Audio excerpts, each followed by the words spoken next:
महाराष्ट्र से बड़ी खबर है। बीएमसी चुनाव के लिए बीजेपी और शिवसेना में समझौता हो गया है। बीजेपी 128, शिवसेना शिंदे 79 सीटों पर लड़ेगी चुनाव। बीजेपी और शिवसेना शिंदे में कुल 207 सीटों पर सहमति बन गई है। 20 सीटों पर सीएम फडणवीस और डिप्टी सीएम एकनाथ शिंदे जो है वो फैसला लेंगे, ये जानकारी सामने आ रही है। ये बड़ी खबर, बीएमसी चुनाव को लेकर बीजेपी और शिवसेना में सहमति बन चुकी है। बीजेपी 128 सीट है, शिवसेना शिंदे 79 सीट पर चुनाव लड़ेगी। मुंबई महानगर पालिका के चुनाव के दृष्टिकोण से भारतीय जनता पार्टी शिवसेना रिपाई महायुति की बैठक हो रही है और इस बैठक में हमारे मुख्यमंत्री देवेंद्र फडणवीस जी और उप मुख्यमंत्री एकनाथ शिंदे जी की ज्वाइंट सभाएं कहां पर होगी, कैंपेन किस दिशा में जाएगा, इसके ऊपर चर्चा हुई है। हमारा जो सीट शेयरिंग है उसके ऊपर भी एकमत हो चुका है। भारतीय जनता पार्टी 128 सीटें और शिवसेना 79 सीटें, 79 सीटें, ऐसे 207 सीटों के ऊपर हमारा एकमत हो चुका है। बची हुई जो 20 सीट है वो 20 सीट पर सामने कौन सा उम्मीदवार आएगा, कौन से पक्ष का उम्मीदवार आएगा, इसके ऊपर आधारित हम निर्णय करेंगे और वरिष्ठ पातळी के ऊपर, लेवल के ऊपर इसका निर्णय होने के बाद आने वाले समय में जो अगले 2 दिनों में जो है वो हमारे उम्मीदवार जो है वो अपना नामांकन उसमें वो करेंगे।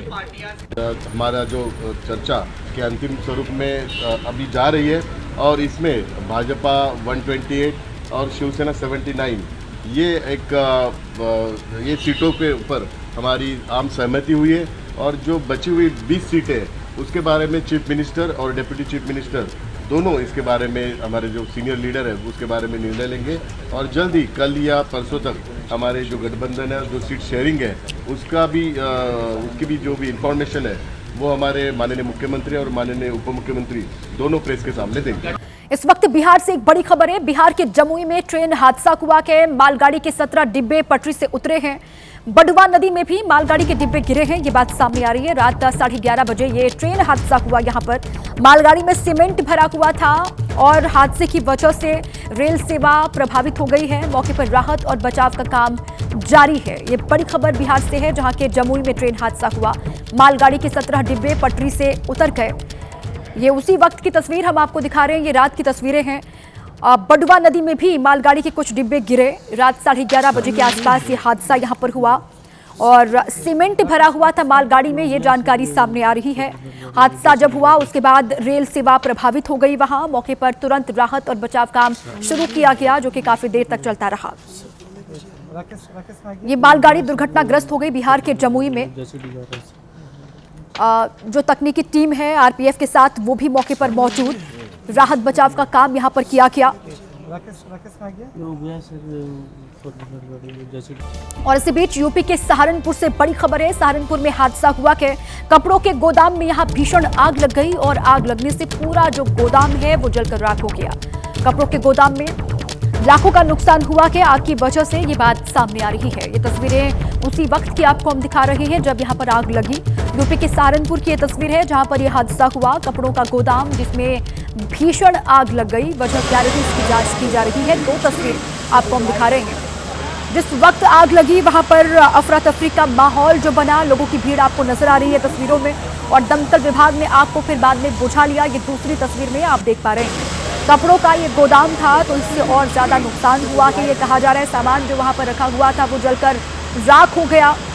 और अब नुकसान कितना हुआ है इसके बारे में आकलन किया जा रहा है। अनुमान यह है कि लाखों का नुकसान हो सकता है इस अग्निकांड में।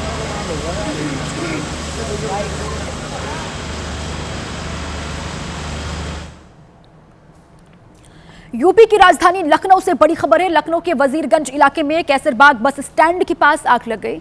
आग लगने की जानकारी के बाद दमकल की 3 गाड़ियां वहां मौके पर पहुंची, जिसके बाद दमकल विभाग ने आग पर काबू पा लिया के ये अपडेट है इस वक्त की। आग लगने की वजह साफ नहीं है। ये लखनऊ के वजीरगंज इलाके में कैसरबाग जो बस स्टैंड है उसके पास जो आग लगी है उसी की तस्वीर आप देख रहे हैं। आग लगने की जानकारी दमकल विभाग को दी गई। दमकल की 3 गाड़ियां यहां पर पहुंची और अपडेट यह है कि इस आग को बुझा लिया गया है, काबू पा लिया गया है इस पर। वैसे तो बिहार में शराब पूरी तरीके से प्रतिबंधित है, लेकिन उसके बावजूद शराब तस्करी धड़ल्ले से यहां पर जारी है। नवादा में आबकारी विभाग की टीम ने कई लीटर शराब जब्त की है। हैरान करने वाली बात ये है कि शराब तस्करों ने पूरी कार को ही शराब की बोतलों से भर रखा था। देखिए ना, हम पूरा डाल देते हैं, देखिए। कभी कार के डैश कैम में शराब मिलती, कभी अलग अलग सीटों के अंदर से। यही नहीं, कार की डिग्गी के अंदर तक एक तहखाना बनाया हुआ था जिसमें कई लीटर अवैध विदेशी शराब की बोतलें रखी हुई थी। कुल मिलाकर आबकारी विभाग ने कार से 120 शराब की बोतलें जब्त की। पकड़े गए तस्करों ने पुलिस को बताया कि ये शराब इस खेप को नए साल की पार्टी के लिए ले जाया जा रहा था। उन्नाव रेप केस को लेकर इस वक्त की बड़ी खबर सामने आ रही है। उन्नाव रेप केस में कल सुनवाई होगी सुप्रीम कोर्ट में। सीबीआई की याचिका पर सुप्रीम कोर्ट इस मामले की सुनवाई करेगा। चीफ जस्टिस सूर्यकांत की अध्यक्षता वाली बेंच इस मामले की सुनवाई करेगी। ये बड़ी खबर आपके सामने है। उन्नाव रेप केस को लेकर ये बड़ी जानकारी इस वक्त की। केस में कल सुनवाई करेगा सुप्रीम कोर्ट। सीबीआई की जो याचिका दिल्ली हाईकोर्ट के फैसले के खिलाफ है, उस पर सुप्रीम कोर्ट में कल सुनवाई होने वाली है। चीफ जस्टिस सूर्यकांत की अध्यक्षता वाली जो बेंच है वो इस मामले को सुनेगी और कल अहम दिन है उन्नाव रेप केस के मामले को लेकर, कुलदीप सेंगर की जमानत को लेकर। कुलदीप सिंह सेंगर को जमानत के विरोध में आज प्रदर्शन का दिन है। दिल्ली के जंतर मंतर पर पीड़िता धरना देगी आज। ये बड़ी खबर आपको बता रहे हैं। कुलदीप सिंह सेंगर को जो दिल्ली हाईकोर्ट से जमानत मिली है, उसके बाद से देश भर में अलग अलग संगठनों की ओर से प्रदर्शन किया जा रहा है। दिल्ली के जंतर मंतर पर पीड़िता की ओर से आज धरना दिया जाएगा, इसका ऐलान किया गया है। ये बड़ी खबर आपके सामने है। उन्नाव रेप केस के दोषी कुलदीप सिंह सेंगर की मुश्किलें बढ़ सकती हैं। दिल्ली हाईकोर्ट से जमानत मिलने के बाद सीबीआई ने सुप्रीम कोर्ट में याचिका दाखिल करी है और दिल्ली हाईकोर्ट के फैसले को सुप्रीम कोर्ट में चुनौती दी है सीबीआई ने। कल मामले को सुप्रीम कोर्ट में सुना जाएगा, सुनवाई होगी। भारी विरोध के बाद सीबीआई ने फैसले को सुप्रीम कोर्ट में चुनौती देने का फैसला किया। दिल्ली हाई कोर्ट ने 23 दिसंबर 2025 को अपील के निपटारे तक सेंगर की सजा निलंबित कर दी और कुछ शर्तों के साथ जमानत दे दी।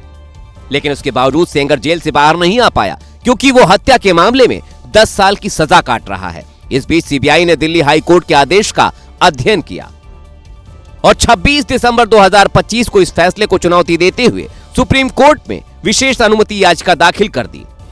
उन्नाव रेप केस में कुलदीप सिंह सेंगर को दिसंबर 2019 में आजीवन कारावास और 25 लाख जुर्माने की सजा सुनाई गई थी। सजा के खिलाफ जनवरी 2020 में दिल्ली हाई कोर्ट में अपील दायर की गई थी। इसके बाद मार्च 2022 में सजा निलंबन की याचिका भी दाखिल की गई, जिसका सीबीआई और पीड़िता के वकीलों ने कड़ा विरोध किया।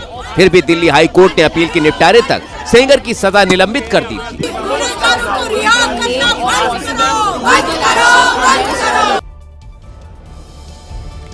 कुलदीप सिंह सेंगर की जमानत के बाद से ही सियासत देश में शुरू हो गई थी। राजनीतिक दलों ने सीबीआई की भूमिका पर सवाल उठाए और बीजेपी को घेरा। कल तक कोई सेंगर के समर्थन में खड़ा नहीं हुआ था।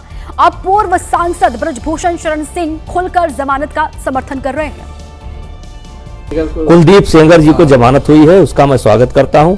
उनके साथ अन्याय हुआ था, उनके साथ षड्यंत्र हुआ था।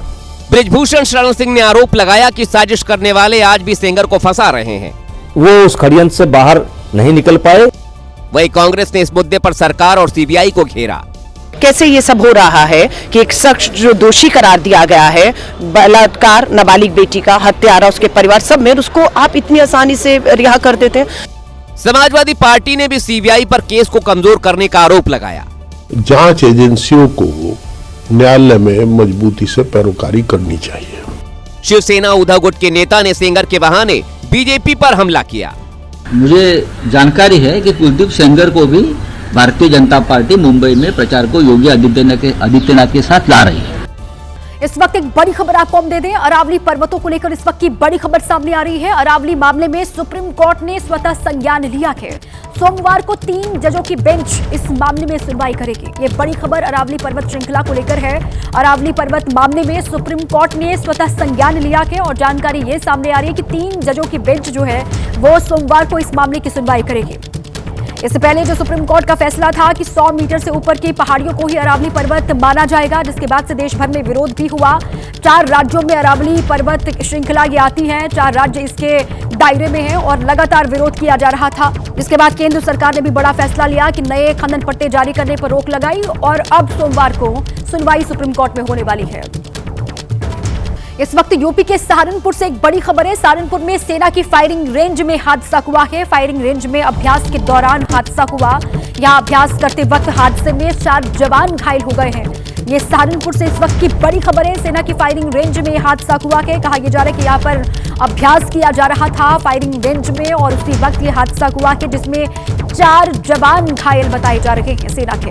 ये बड़ी खबर फायरिंग रेंज का ये मामला है सहारनपुर में जहां यह हादसा हुआ। 4 जवान जख्मी हुए हैं हादसे के दौरान। सहारनपुर में सेना की फायरिंग रेंज में हादसा, ये बड़ी खबर। खबरों में आगे बढ़े, जम्मू से खबर है। जम्मू में Shri Mata Vaishno Devi institute of medical excellence में सीट आवंटन विवाद बढ़ता ही जा रहा है। बड़ी संख्या में मुस्लिम छात्रों के एडमिशन के खिलाफ जम्मू में श्री माता वैष्णो देवी संघर्ष समिति का विरोध प्रदर्शन देखने को मिला।